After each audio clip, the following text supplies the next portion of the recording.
Imagine two knights racing toward each other with lances positioned for impact. The first lowers his weapon. The second keeps on coming, unmoved by his opponent's interest in avoiding a tragedy. Donald Trump has just offered a compromise to address the border crisis and the government shutdown. Nancy Pelosi rejected it even before he announced his deal. Welcome to Wait Till You Hear This. I'm Steve Eastman. I'm proud of President Trump for being a man of his word, struggling to build the border wall. Congress is trying to keep him from fulfilling his promise and shares any blame for the roughly month-long partial government shutdown. Now, President Trump is agreeing to two measures that would have pleased his opponents if they were offered independently of the compromise.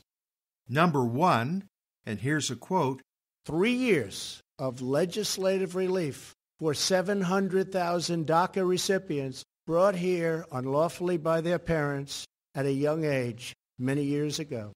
This extension will give them access to work permits, Social Security numbers, and protection from deportation, most importantly. Number two, the president would allow immigrants who are being protected because their lives are at great risk in their home countries to stay in the U.S. for the next 3 years, allowing time for a better solution. In exchange, Trump hopes to see funding for the wall, humanitarian assistance, and related measures. The president made his announcement immediately after a naturalization ceremony in the Oval Office, in which he observed that the U.S. naturalizes 700,000 immigrants a year.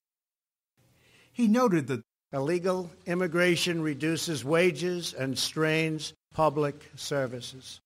Vast quantities of lethal narcotics are flooding through our border and into our communities, including meth, cocaine, heroin, and fentanyl. I have to admit, I have mixed views on the government shutdown.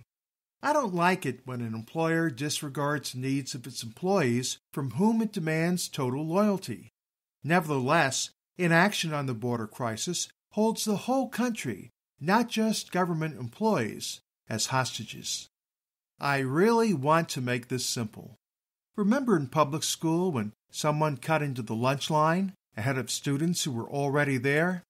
Some kids even allowed their buddies to cut directly in front of them, inconveniencing everyone further back. That's what's happening. Legal immigrants who have been jumping through the hoops for years are being bypassed by illegals who don't respect them or the system. As for Nancy Pelosi, it's time to put down your lance. Don't act like a spoiled child.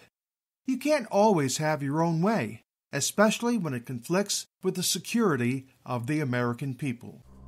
This is Steve Eastman for Wait Till You Hear This.